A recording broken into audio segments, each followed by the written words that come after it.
There's something about the journey that gives us a powerful reminder that our struggles do not define us. They actually discover us, our authentic selves, who we were always meant to be. Today, I welcome guest Sara Kelsey from Iowa, who shares her miraculous recovery from illness to broken relationships, alcoholism, and more.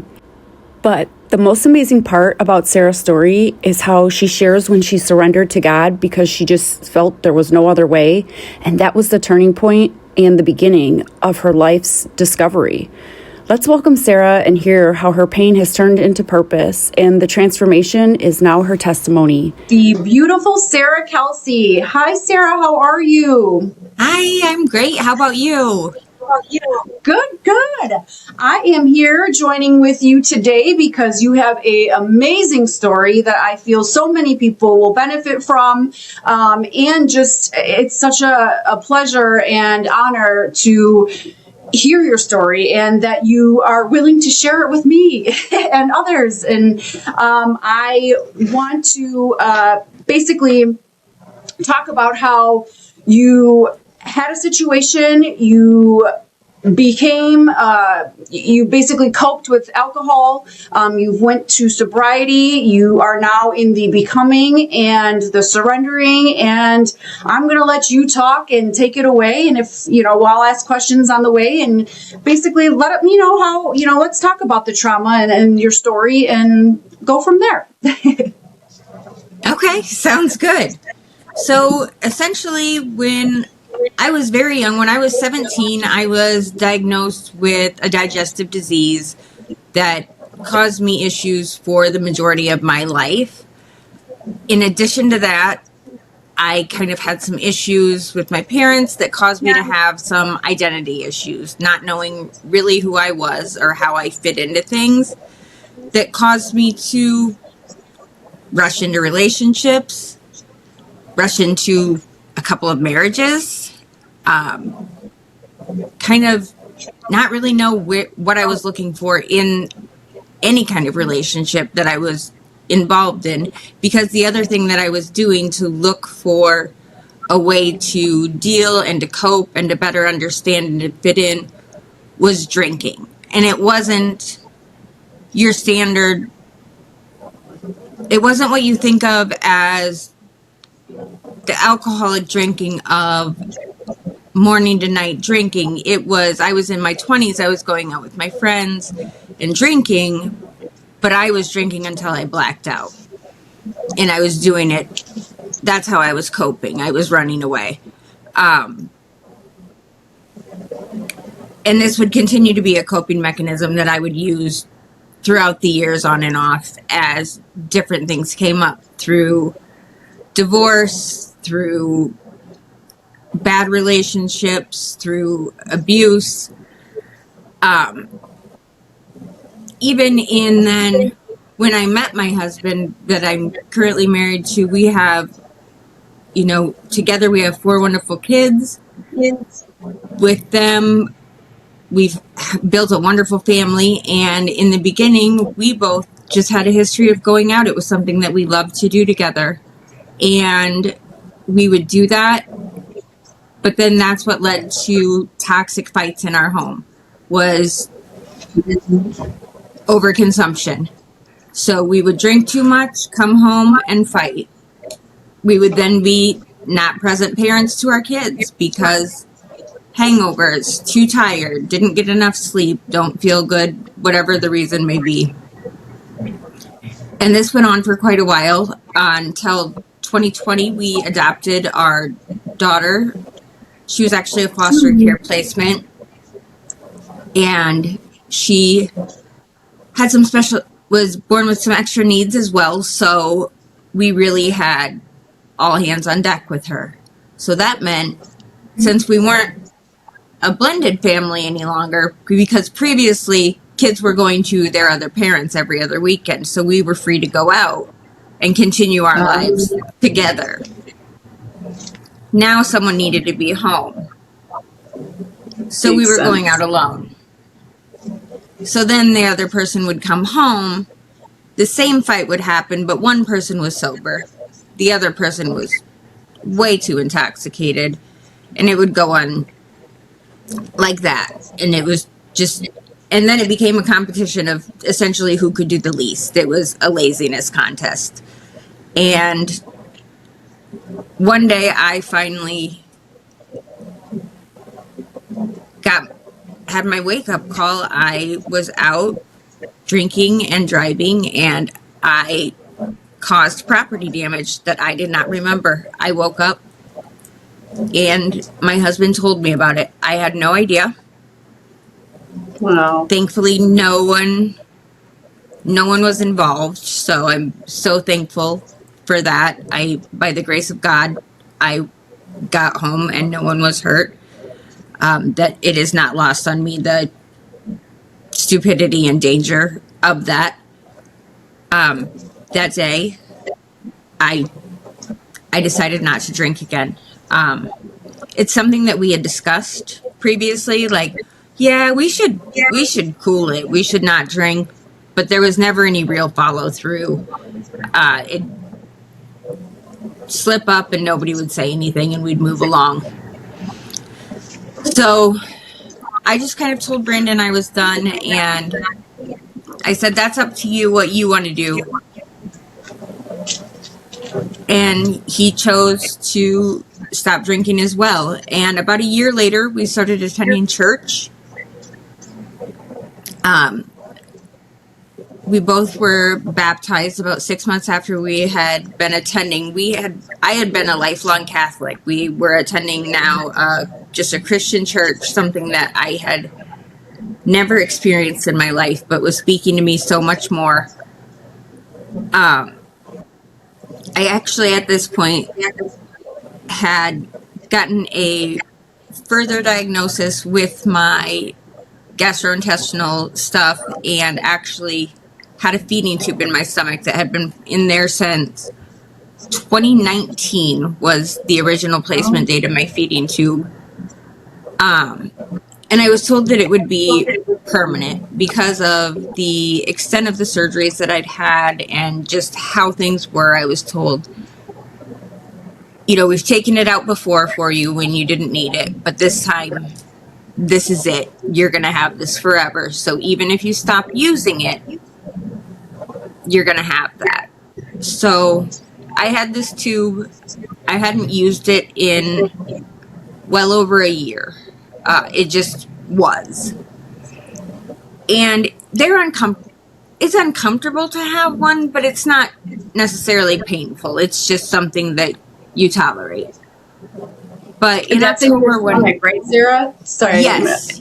No, okay. You're fine. Yes, so it's literally just a tube in your stomach. There's a genuine hole in my stomach with a tube to it. So what can happen? And then they blow up a balloon on the other end of that inside of your stomach. That's how it stays in. And so what can happen is if there's an issue with the balloon, that tube can fall out over time. And so if it does, you have to get it replaced really timely. So that happened to me in October. My tube fell out, and you do have to get it replaced within a couple of hours, really. So I called my surgeon's office. No one was going to be in. So they said, you need to go to the ER. No big deal. I went, they put one in, and I left. Nothing, it was no different than any other time that I had one. Nothing notably different happened. But as it healed, it was a lot more painful. I had like an open wound, and that wound was not healing because it was continuing to be exposed. And it was almost like the balloon wasn't positioned quite right. Because it just wasn't settling down. But the issue when you have something like that is, or in my experience, when you reach out to your healthcare providers with something like that, they're going to ask you to give your body some time to let it settle, because it truly is a foreign object in your body. So your body's trying to push it out. So even if it's uncomfortable, the initial reaction is going to be, let your body have some time. And it makes sense, right? So Right. I'm trying to tough it out. And I mean, I've got an open wound. I'm allergic to the tape that's holding the gauze on. So that's raw. It was a mess. So I was so emotional. It got to the point I wasn't sleeping because I couldn't, like, the wound was just so bad I couldn't position myself right. And I was in the bathroom one day just looking in the mirror, trying to, like, clean this up. And I just started crying, and I said, God, please take this pain away. And I just, I meant this wound, please just, like, give me back my tube. And I had never I prayed. I was learning how to pray. The difference in prayer of a Catholic prayer of reciting a Hail Mary or an Our Father and how I pray now, where I talk to God and just openly say what's on my mind. And this was the first time I had ever fully surrendered. And I just sobbed and I said, God, please take this. I don't know what to do. There's nothing I can do. Please take it from me. And so a few days later, I called the surgeon, and they came in, or they had me come in, and it was a different surgeon than I had seen before. And he started asking just a lot of questions. And I was like, I don't know why you're asking me all these questions, like, whatever. And all of a sudden he said, well, what if instead of switching it, we just took it out? And I was like, took what out? And he was like, your tube. And I said, oh, you can't do that. And he said, I can. And I was like, but no, they said. And, like, I explained to him what everyone had told me, and he was like, no, I'm confident we can take it out. I was just in disbelief. And he was like, yeah, it's not a problem. We'll do it. And they took it out, and he had to call a nurse in to help. And all the nurses even knew me. And she was like, wait, where's the new tube? Because she was ready to just change it out. And she was like, wait, no, what are you doing? And I was in such shock when I left that, like, I didn't even understand like, I text my husband, but I didn't process any. I just was like, he took the tube out. And then when I got home, I fully, like, broke because I realized, like, the weight of what happened. Like, I asked God to take the pain away, and I asked, what I meant was, like, just the discomfort of, like, my sore and my wound, and to, like, just resettle that. But I gave everything to him, and he took away the entire pain. That site is now almost completely closed up. There is no more, like, my husband gave me a hug that day. I had not had a hug where he was able to, like, wrap his arms around me without a barrier from, like, a literal tube. And, like, not that he was aggressive, but, like, I could tell how much gentler he had been with me for years because he was afraid. Yeah. And, like, just to be given that gift back, and to have my kids hug me, and to be able to pull them all the way into me and not have to guard that, has just really led me to share that, like, God doesn't care who you are. He will come to you in the middle of your mess, wherever you are, if you are open to him. And, like, that's what he wants. He doesn't the people who think that they are perfect aren't open to changing. Like, he wants to heal That's people, and so that's amazing. Yes, that's so amazing, Sarah, because it's like I tell people this all the time. I'm like, you have to meet God in the mess, because that is the message. The things, the suffering, the sacrifices that we go through, it's not because we are doomed for destruction. It's because we are meant for a discovery, to discover who we are, our value, our self-worth. And like, even like now with you saying about the tube, people are so focused on the bigger things, but really it's the smaller things that mean so much, like taking this tube out and now actually having a warm embrace of a love and that emotion, and feeling that in that hug of your children and your husband. It's amazing, and I think what I'm hearing, and this is me, obviously I am just now talking to you, I've never met you or nothing in that nature, but here in the beginning of your story, you had this sickness and this illness, and almost that you were framed per se as an issue, or there is some sort of issue. And as you stated yes, with your parents, this identity issue. So it was like almost like you were just this foreign piece of mess, let's just say, for lack of yes, better absolutely. word, that made you, obviously, your self-consciousness, your self, worth, like all of that just in the dumps. And that's how it begins then into something bigger, where you're getting, you're going from husbands and you're going to alcohol, and you're, having just obviously internal, hatred and aggravation that's coming out to, through fighting and arguing and that sort of thing too. And the real end of it is that it was really just the missing piece and the missing abandonment of love. You've been wanting from childhood to feel loved as whole and oneness.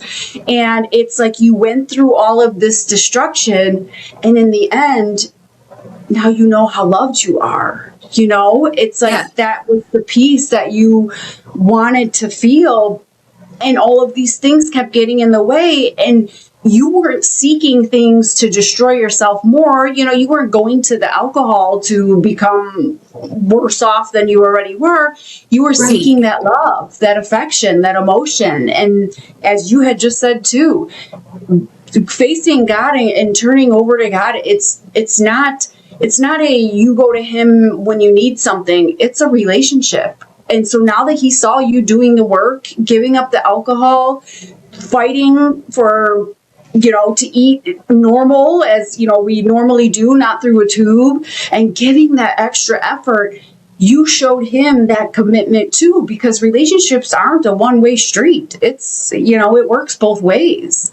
And so how amazing is that here you were asking for just something, and you got something that has probably improved everything, It has improved so much.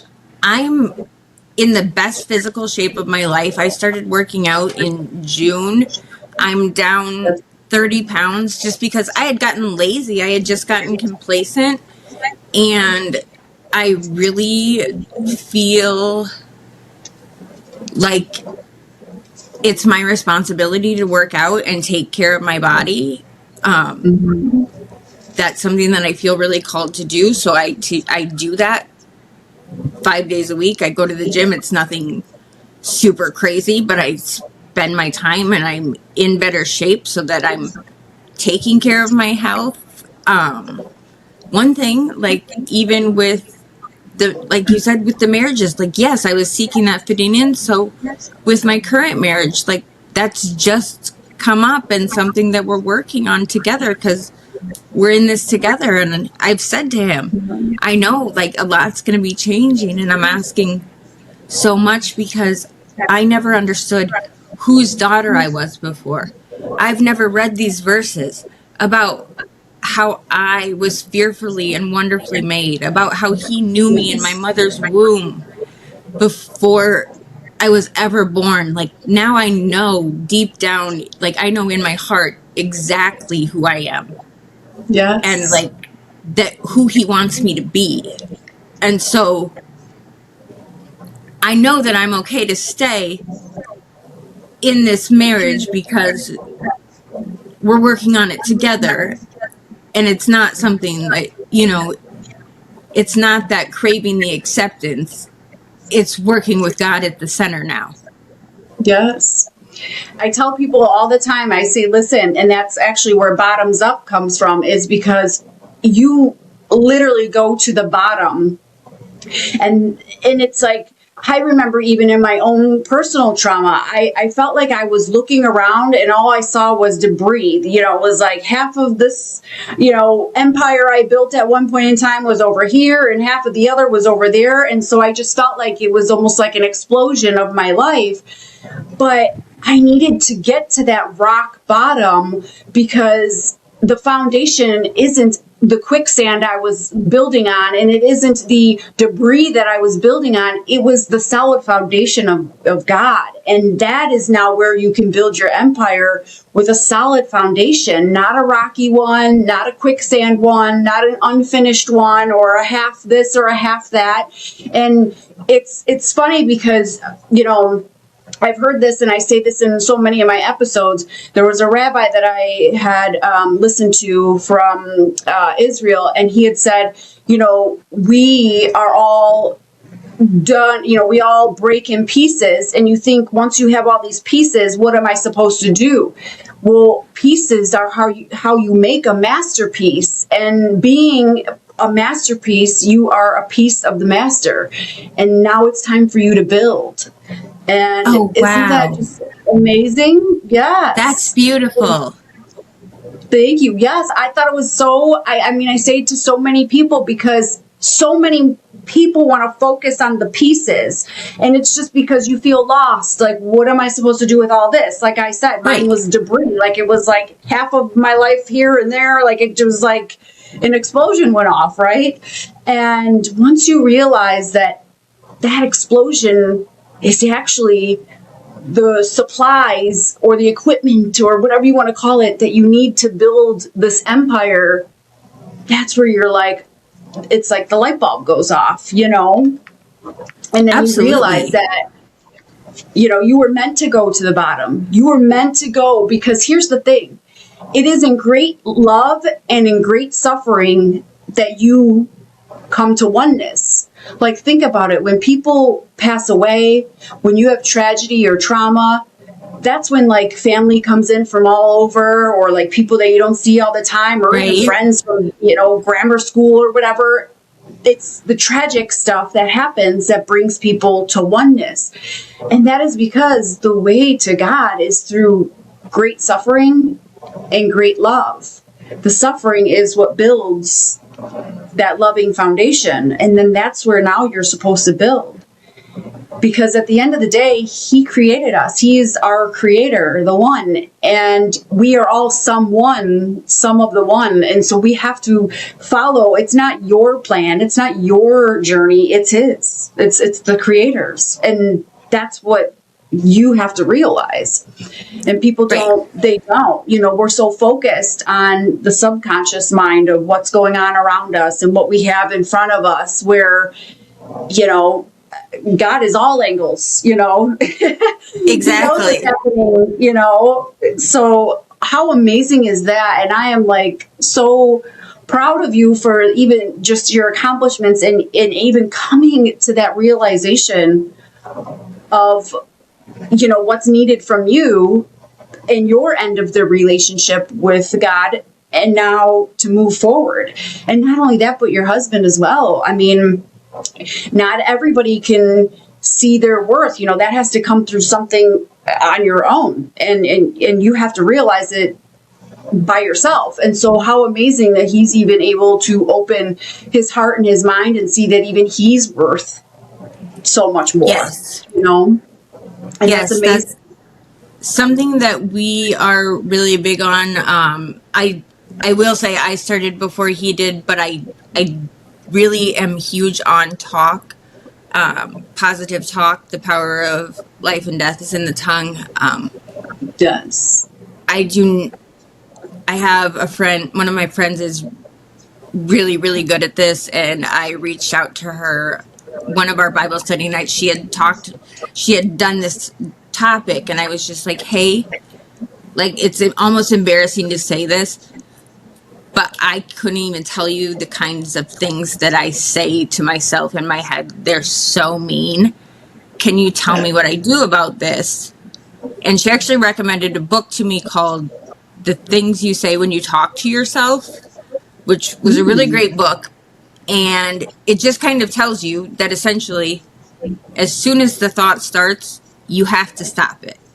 Like, you don't let it get out. And so I try really hard to keep that in our house, in front of the kids, in front, like, at all times. Like, if it's not a positive, what was its purpose? Was it That's good. That's to make a little dig? Like, we don't need it. Well, if you are so big on working out and going to the gym, think of it this way.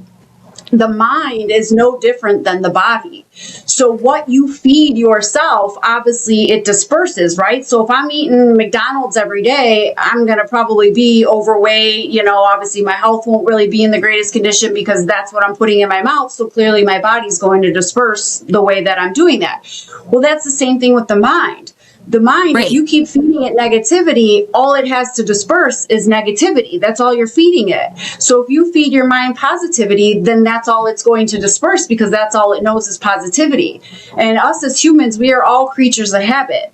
And what the mind does is the mind is actually the first form that tells us when we're safe and when we're not safe. So that's why consistency is such a key factor in lifestyle changes, whether it's a diet, whether it's an addiction recovery, whether it's a, abuse recovery, whatever it is, you have to be consistent with what you do because then you're training your mind what is normal again and what is safe again versus what wasn't, because that's why a lot of individuals that are leaving even say abusive relationships, they keep going back. And it's not because obviously who wants to go back and get abused? Right. Nobody. But what they're doing is their mind is saying, it's not normal. I'm not getting abused today. Go back, because Right. I don't know this life. Exactly. So keeping the consistency, and it's really imperative with your husband, even, doing the work as well, and you two doing it for each other, because a lot of times that doesn't work out is when one is still in active addiction, whatever it is, alcohol, drugs, you name it, and another isn't. That's almost like a way of someone drawing you back in because you still have that peace over your, it's easier for your Absolutely. mind to say, hey, safety's over there. My husband that's still doing, using and stuff, the safety's over there when really it's not, For so that's sure. even more amazing that your husband is doing this with you. That's awesome. What a power, and you guys will be such a powerful couple too. So that's awesome. Really awesome. Yeah, it's Definitely. been really great. That's so, and now how is your family life so you have how many children and then you adopted the daughter too? Yes, so altogether we have 4 kids. I have 2 sons that my oldest is 24 and then my other is 14. Or no, wait, that's wrong. Don't say that. He's 23. I keep mixing it up. Okay. That's terrible. Okay. So my oldest is 23 and then my younger son is 14 and then my stepson is 16. And then our youngest, who is ours, is 5. She will be 6 in March. Oh, that's cute. Yes, she's our only girl, and she's the most wild of all of our kids. She's not what you would think. She's not a girly girl, but she's a wild one. So we were her foster parents. She came to us when she was 3 days old. She had been exposed to drugs and probably alcohol, but we don't know for sure. didn't have any classic addiction symptoms at birth that were like really noticeable right away. Like she was discharged right after from the hospital. She didn't have to stay any extra time or anything like that. But as she got older, we started to, and when I say older, I'm talking 18 to 24 months, so not very old, started to notice some behaviors that weren't necessarily the same as what we would have expected, and just kind of wondering what was going on. So we took her to have an evaluation. She was given an ADHD diagnosis, and then there's some other issues that they haven't been able to diagnose yet at this point, just because of her inability to really kind of communicate what's going on. As far as the testing goes, they were pretty limited with what they can do. But like she's been on an IEP since she was 3. When she started 3-year-old preschool, she went right in on an IEP. So I definitely, between my health and then with working with her, because the journey to adopting her through foster care was definitely, that was a journey in and of itself. And then going through just health stuff with her, with them having a hard time giving a real diagnosis, getting proper treatment can be difficult at times, and people just kind of throw their hands up and say, yeah, that is tough. And I feel like that's the like normal thing that people say when they don't know what to say. They're just like, oh yeah, okay, that's horrible. Like you're like, right, and you're like, no. I'm like, okay, well, I'm gonna keep advocating then. Like, you're not my answer. Right. Like, that's not helpful to me at all. So, like, spending a lot of time researching and like what I can do for her, how we can help her, just to best communicate and be in situations where she's set up to win and just best function. So, and that kind of led to another transition that was a part of our faith transition as well, is in November of 2024, I actually had opened an insurance business of my own that went, it was not successful at all. I was like losing money, doing very poorly. And I had a friend say to me, you know, have you prayed about this? And I had not. The only thing I knew was I wanted to work for myself so that I could be with my kids more. Mm-hmm. I knew that my daughter needed to be to appointments. I knew that my son had different activities after school that I wanted to help him be more able to go to, instead of having my husband only able to pick him up at certain times. And I was sick of having to try and use PTO when there wasn't enough PTO in the world to accommodate occupational therapy every week, and still living a normal life. So I hadn't prayed about anything. I had jumped, and it was a bad jump, and we were losing money. And so by June, I had closed it down, and in June I was praying and just saying, you know, God, I don't know what we're going to do here. And a friend asked me to meet her for coffee and just said, she said, you know, I'm looking for someone to pitch me to be a guest on podcasts if you want to help me. And I said, sure. I mean, what am I doing? Why not? I had just been doing some kind of social media stuff and whatever kind of freelance work on social media, basically. And she said, yeah, that'd be great if you could help out and just kind of help with that stuff. I said, sure thing. So we started working together, and she was having a lot of success and started getting people that were referring or reaching out to her to get my contact information. So I've actually been able to this year work from home and run a podcast guest booking business and still have the flexibility to be there for the kids, which has been phenomenal, because then it's allowed me to, in addition to focus on that stuff, I've also been able to change what they're eating as well and get them on not quite so much processed, refined foods and stuff like that, and do some more meal prep and stuff, which has been really, really great.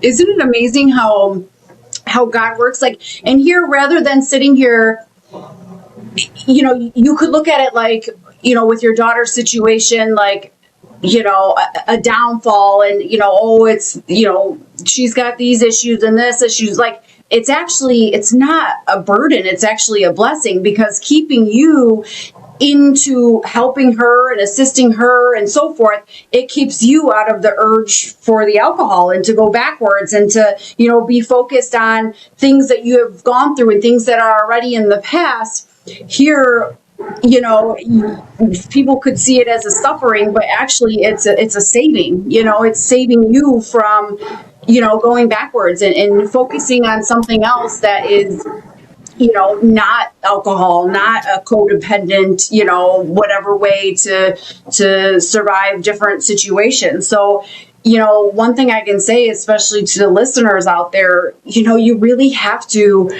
open up. And as you said, number one, pray about it. But number two, like, open up your mind and see that, is it really something that you're so, you know, that you're suffering, or is it saving you from something? You know, is it saving you from a different route that you're not supposed to be on?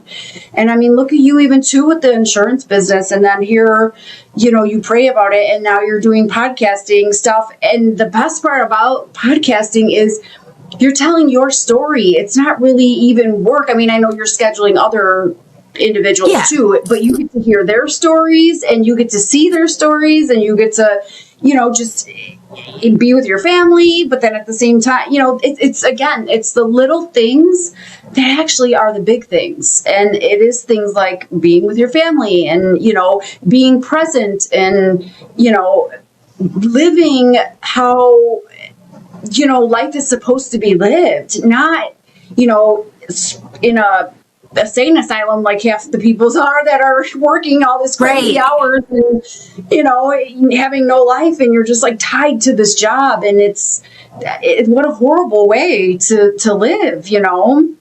And that's being in your my stress and anxiety are so much better. Like, see, yes. It's crazy that, you know, and such a blessing. Like, you are a prime example of, you know, you have to have faith. You have to have faith, and you need to pray, and you need to keep that relationship. Again, who wants to be, if I'm reaching out to you every time only when I need something, eventually you're going to be like, the hell with you. I'm not going to provide to you. You just reach out when you need something. But when you build that relationship, you know, you're building that relationship, and you're deepening that relationship, and you're not only going, you know, I always said to people, we're always healing. Like, I will never be fully healed. You shouldn't be. You always want to be better. You always want to help others and so forth. And you always want to fix your mistakes. We're all human. We make mistakes. But you know that you are on the right path and you are going in the right direction when your prayers are no longer being something that you're asking, like, God, please give me this. God, please help with that. Please. And your prayers are now being shifted and turned to thankfulness. You know, thank you so much for letting me be the vessel to work, you know, with Sara today. And, you know, thank you for letting me be in that specific situation that I was able to help that lady at the store or whatever. You know, I now pray. I mean, and don't get me wrong, of course I still pray for things that, you know, please God my way. You know, I ask for like things like that, but no longer do I pray for the destruction that was around me, because I now see things in such a grateful light and aspect that I'm more thankful than I am needy per se. I mean, it's probably not a good words to use, but you get what I'm saying. I absolutely get what you mean. Yes, it completely makes sense. And I think too that Yeah. if you are just open to what God is trying to use you for and seeing that there's a different purpose. So like for me, for example, I have shared different parts of my testimony, and I've noticed that people say like, oh, they tell me that they find it brave that I do it. And to me, I don't say this out of an arrogance. I don't find it to be brave. It's something that I feel called to do. It's something that I want to do. I had someone else that was asking me about setting up a time to talk, and they said, oh, I'm really not sure like about your story. And I said, oh, here's my whole testimony. You can just tell me what works for you, because truly I'm not here to talk about this isn't about me. I have a whole story, and I want to share with people however I can make a difference for them. And so I think if you just are really open to how God can use you, because it can be in the smallest way, because it might not seem like a big deal to you, because that's what you're called to do. So it comes to you easily, but everybody else, it doesn't come to them easily. And so you have to really hear that. Yes. I tell people, I'll get the same thing. They'll be like, you're brave, you're courageous to do that. And I tell them, hey, listen, I lived my story. I don't tell my story for pity. I don't tell my story for attention. I don't tell my story even for any even acknowledgement for myself. But I know that my story is someone else's survival guide. And that is why I tell it. I don't tell it for myself. I already lived it. Of course, I don't want to, I don't want to live it again. I don't want to, tell my story for anything that, attention of the chaos and trauma that I already lived. This is not for me at all. It's for you. It's for the listeners. It's for the people that I remember when I was in that darkness and I could not see. I am telling it for that person who is craving to hear my words of how I got out, what I did to get out, that there's hope, that you are going to come to the light, being that advocate to know that you got to go through, but on the other side, that's where the beauty is. But you got to do the work. Nothing in life, as they say, is free. You have to do the sacrifice to be saved.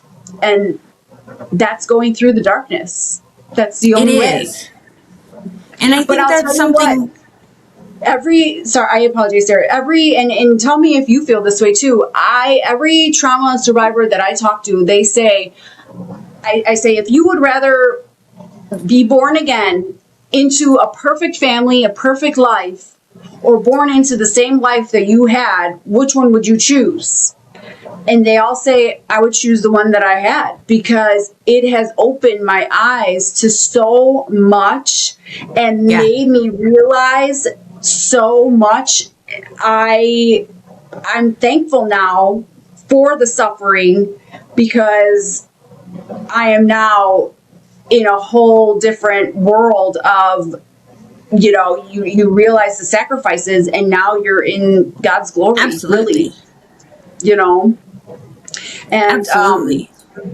What would you say, Sarah, going back to the drinking and that, individuals that are still on codependency type situations, whether it's, drinking, drugs, going from one relationship to another relationship and so forth, what advice would you give someone in regards to how to break that codependency, or what made you finally realize that was what it was, and the reason that you were, utilizing those situations for the core situations? What kind of advice would you give them for someone that maybe is in that situation right now?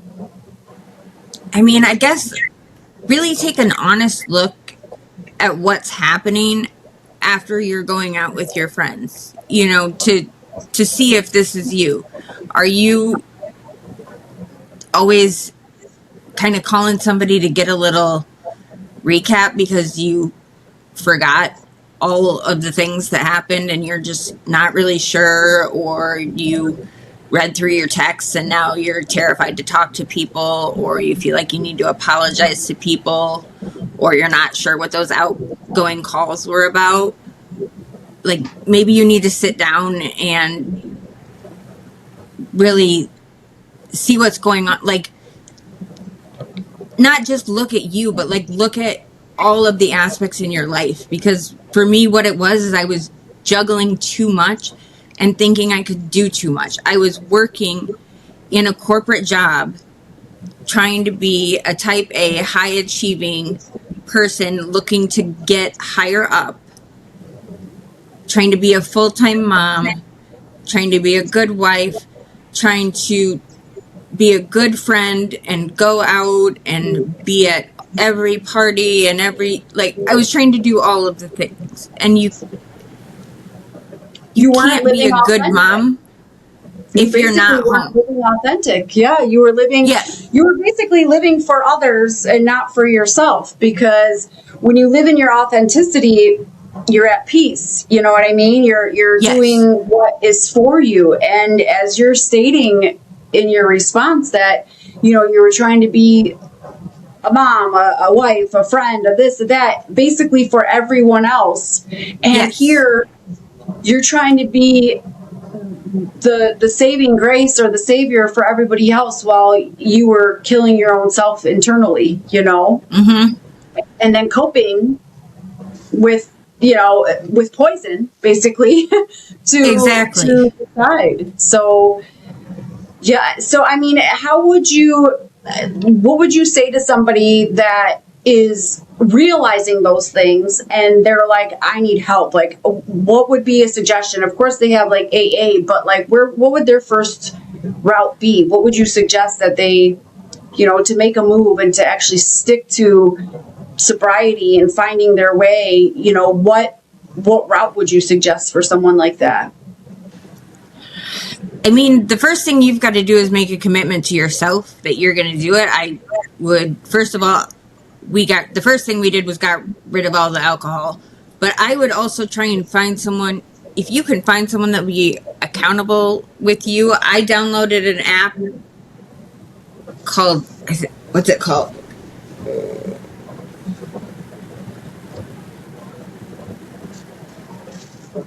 I downloaded an app called I Am Sober, and there's actually an online community in there. So you put in like the reason that you want to get sober. You can put what it's from. It tracks days, minutes, hours. You can put in like, because my family deserves better than this, or you can put a picture of your family, or, and you can go in and edit it and change it. And then you can also see other people who are on the same day as you. So maybe you don't have someone that that you can, or maybe your friends are like mine and they were like, maybe you're friends, because you need to be really cautious with your relationships when you're making a change like this, because if your friendships are only taking place in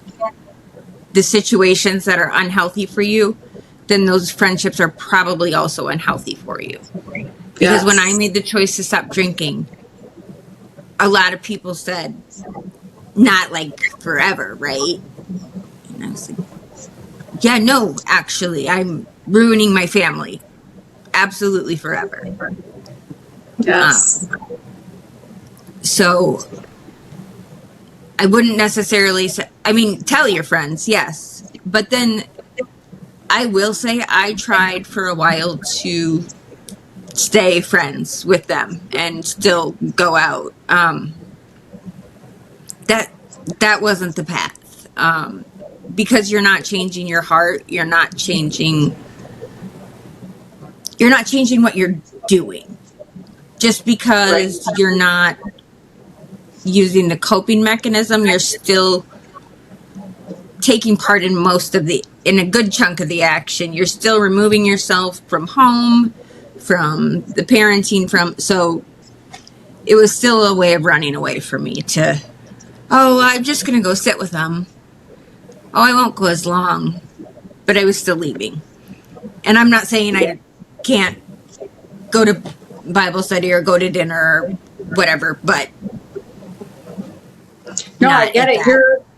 You're basically like a flower and you're put into this pot. Well, now you're outgrowing the pot, but in order to keep blooming, you got to change your environment because otherwise you're only going to grow as far as this pot. Now, if you take it and put it in a garden, you're going to quadruple, you're going to get larger. Hey, you might even be, lo and behold, you might even not even been a plant. You were actually a tree. You know what I mean? Like you can't discover those things if you're stuck in the environments. And I have a lot of individuals because my trauma was through abuse and such. So I have a lot of domestic abuse and things like that I help individuals with. And they'll say, how do I stop, loving them? Or how do I stop, allowing them to treat me like this? And it's like, how you allow it to stop is you stop allowing it. You have to remove yourself from the environment. It's like going into a bar and drinking poison and then saying, why am I sick? Well, because you just drank the poison. You keep putting yourself in those environments.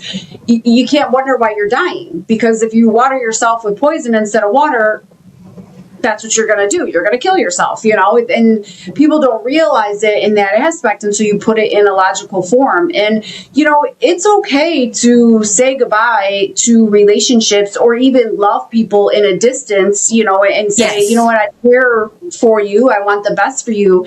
But the way that I always put it is that, you can love someone from a distance, but just like an analogy, when you walk up to a stove, you could get so close to the stove, but if you get too close, you're going to get burned. And that's just it. You can stand from afar and you can see what's cooking, but sometimes you just can't walk up to the flame because it's going to burn you.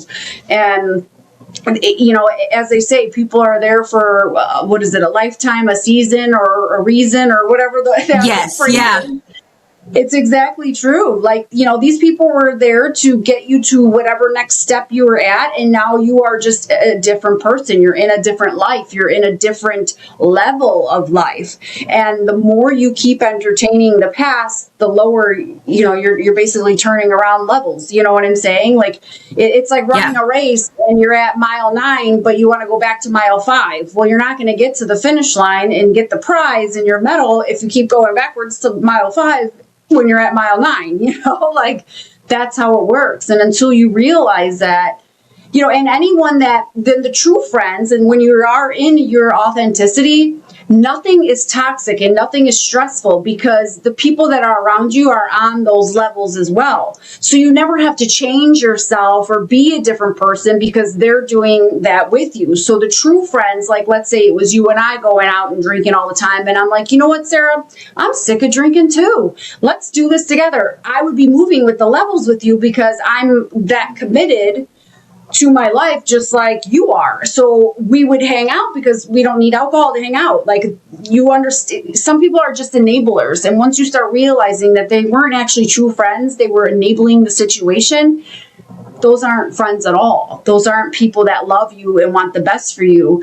They just love you for what? Love is unconditional, not based on conditions. So if someone is only caring for you, loving you, and wanting you based on the condition of insert whatever, in your case, drinking, then that's not love. That's not care. That's something with a condition, and that's not real, So Exactly. And that is, again, going back to the whole destruction to discover. So this is your time to discover they weren't true friends. They were acquaintances that were built on conditions, and that's not a friend, Absolutely. And so many people say, like, when they go through the trauma, they're like, no one was there for me in my darkest days. And they're not, because they weren't there for you from the get-go. They were there for you for the conditions that you provided. That's why they're not there for you when the dark is as dark as it is, because they're not meant to come to the next place with you, because they're not part of that. Exactly. So that's so amazing that you have been sober how long now? It's been like I think you said a year. January of January of 2024. So it'll be 2 years in January. Wow. Awesome. Awesome. Congratulations. And I'm sure you Thank you. feel amazing other than just obviously less toxic and, environments and so forth. I'm talking on a health level, Yes, on a health level for sure. Because we also were cigarette smokers and stopped that. So it's been, nice. we See? both are so much healthier. And I'm sure, the fighting and arguing and all that has subsided too, which, in turn, that's something that a lot of individuals don't realize is when you're in toxic environments, take away the alcohol, take away just whatever, just not seeing eye to eye and having fights or arguments, you're teaching your children what love is not and not what love is, because they're going to be grown thinking that, okay, love is a toxic environment. So they're going to actually entertain toxic people because they always knew love as mom and dad yelling at each other, mom and dad, hitting each other, or dad punching a wall, or dad walking away, or whatever it is that happens behind closed doors. And your children see that as love. So then when they go out and they get into the dating field and they're at that point in their life, they entertain toxicity. They don't actually entertain love because they don't know it's foreign to them, just like how you had stated with the Catholic religion that you were in. I'm sure you were in that religion because your parents brought you to that, or your parents had, baptized you as that structure. And here, lo and behold, now you're in the Christian faith because that's where your true authenticity and your connection is, not the religion based that someone told you or someone made you do, or, again, the subconscious of what someone else brought upon you. So yes, exactly.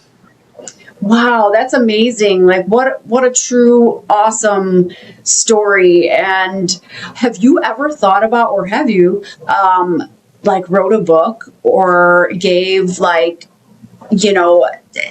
workbook or some sort to help individuals through the journey that you've been through?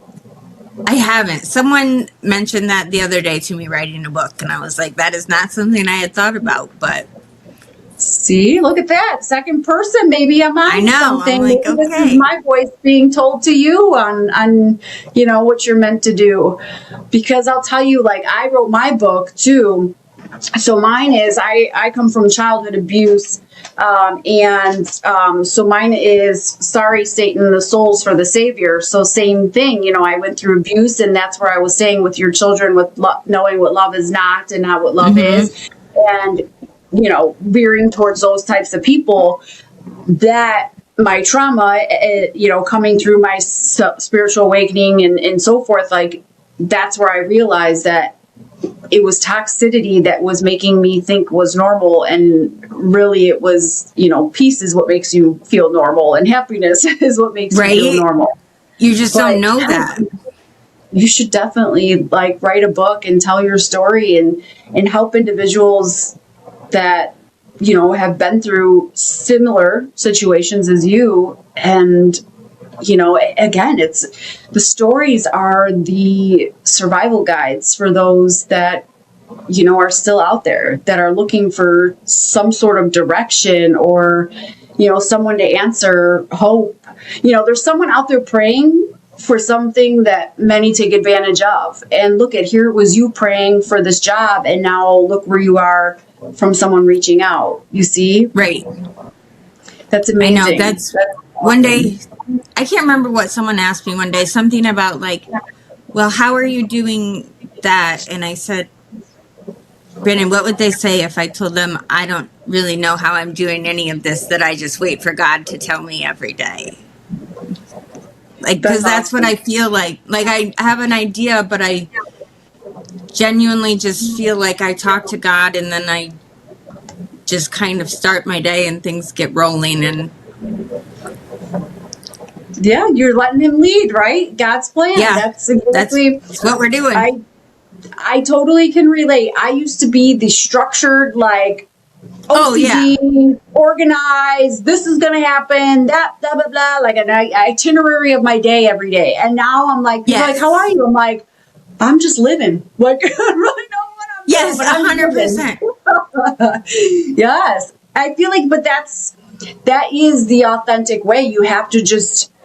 You have to trust and know. And anyone, if it's working for everybody, there obviously is a method to the madness per se, because so many people say the same thing. They're like, I'm just rolling with it. I don't know. I'm just going. I'm just letting, the good old Lord take me to wherever I'm supposed to be. And when you do that, he will not let you fail.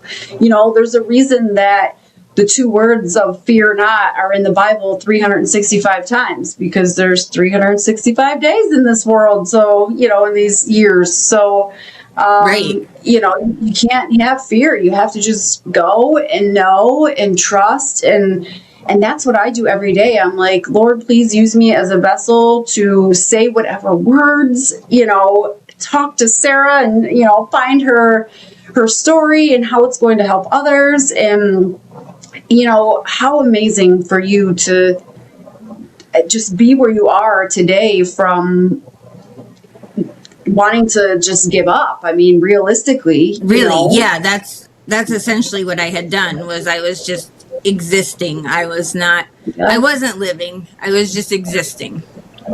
Yes. And I'm now, like, I'm very fully present. Like you were talking about, like, being the scheduled, organized, very, like, that was very much me, very type A. And like a really great example of that is, like, now I found a coloring book tablecloth, and that's been Oh, on my table for like 10 days, and I haven't taken it off because she keeps using it, but it's really like ripped, and but I'm letting it stay. And that yeah. really would have gone against everything. Like 1 year You were ago, that throwing in the thing, garbage. long gone, long gone. But now I'm just like, it's not that big of a deal. Who cares? That's so It, funny. but it's For the silly listeners stuff. that are listening, Sarah, for anyone that feels like unseen or exhausted or just like afraid and lost hope, like what would you say to them, what would you want them to know? What would you say to them if they're at that point that they're hopeless? I would say a couple of things. I would say that, first of all, God sees everything, literally everything. If you were slighted by someone and you feel that it was unfair, don't worry yourself with that. Don't concern yourself with that, because God sees that and he will address that as it needs to be. That's something that I have been so guilty of in my life.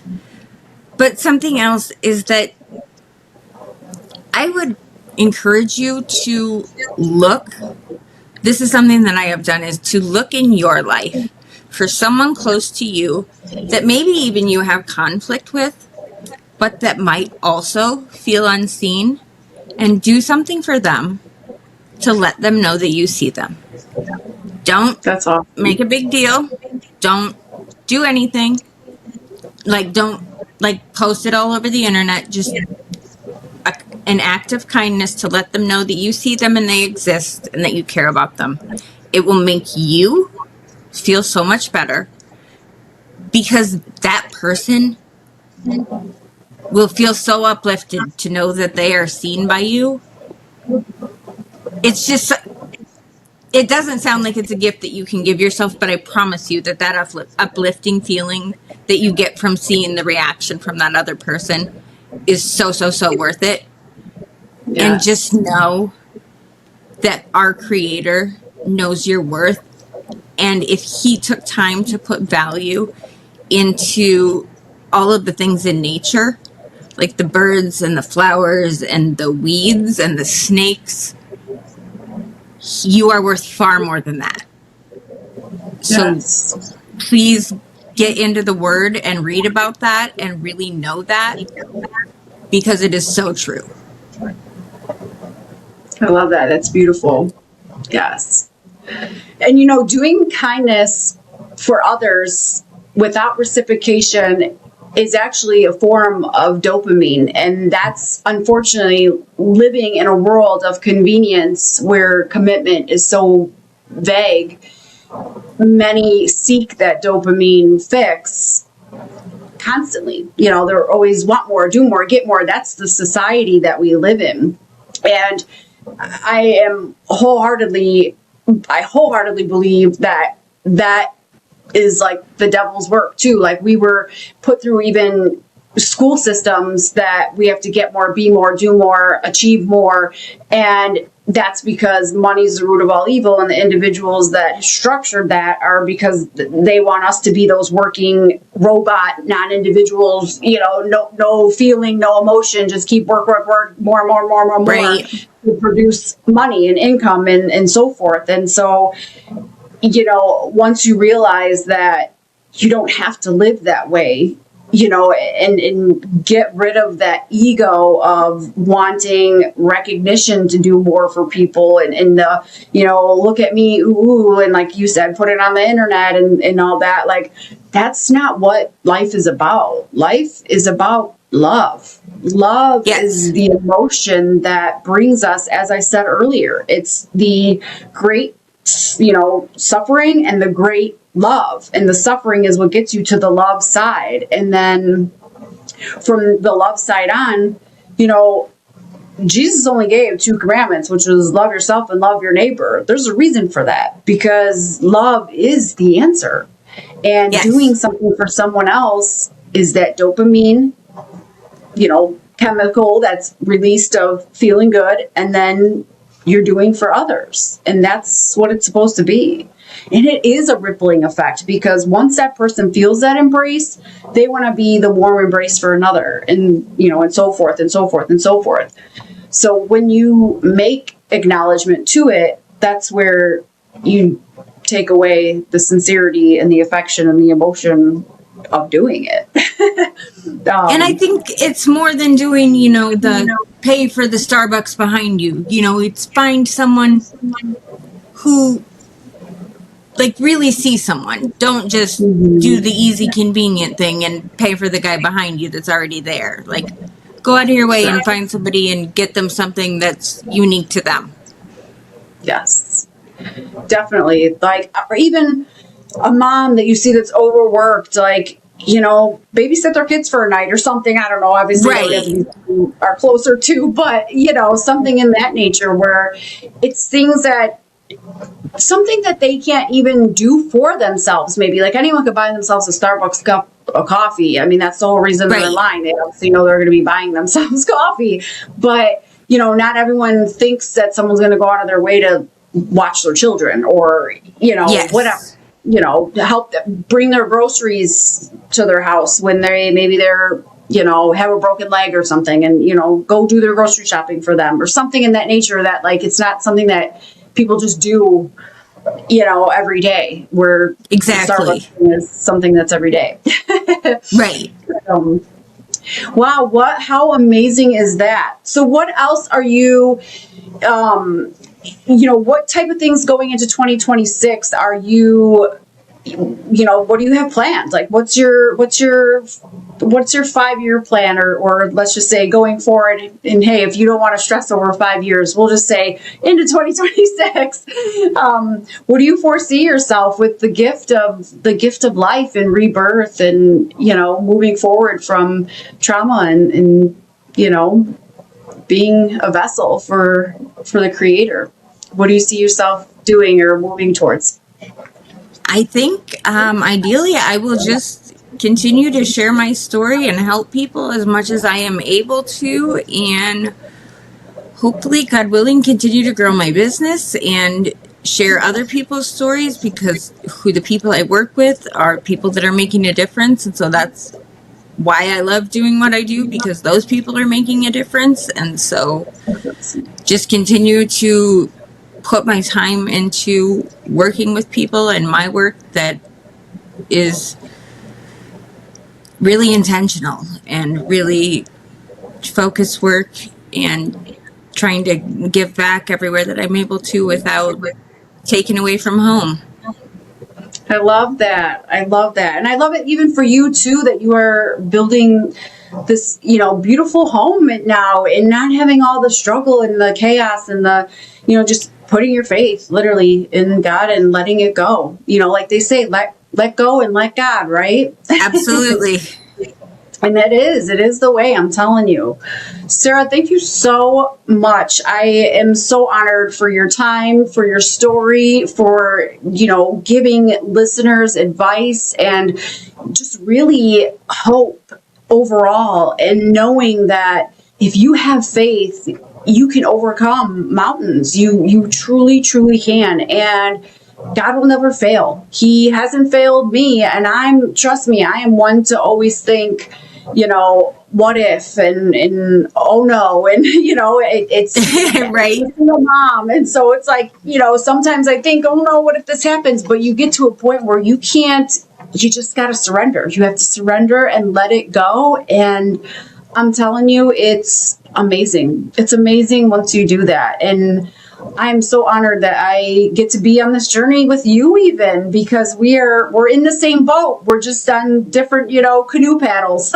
Right. Absolutely. Just keeping ourselves afloat. We don't know where, but we're just going. Right. Yes. I'll just get there. Exactly. Thank you so much. I appreciate you. And do you have any last words for listeners or closing advice or anything? I would just say, just believe in yourself. You are probably doing a lot better than you think you are. We are our own worst critics. So really work on the things that you say to yourself, because I bet you wouldn't let your best friend say those words about themselves. So don't say them about yourself. And yeah, thank you so much. This has been just awesome. I really enjoyed talking with you. Oh, thank you. You as well. And don't forget, one thing I can say, I remember driving, this was when I was in my lowest point, and I was driving and crying, and I was like, I just don't know if I'm going to be able to do this. Like, I just feel like crap, same thing. Like you said, all the bad things in my head. And I'll never forget this song came on. And I feel like that's a lot of how the spirit works, is through songs and nature. And it was Wonderful from Tones and I. And it was basically just saying you are wonderful. Whenever you doubt, look up at the sky. If you have a chance, go listen to that song. I'm going to, yeah. By Tones and I tell people that song all the time, because it's don't doubt yourself. Just look up at the sky to the light, and you will know. He will show you the way. And that's just keep going the way. So you were brought in here for a reason, and you'll be brought to that reason if you just surrender and, allow that. So, and you're just so wonderful. That's what you have to realize, is that you are wonderful. What you think of yourself is what other people put into your head, and from experiences and situations. It's not reality.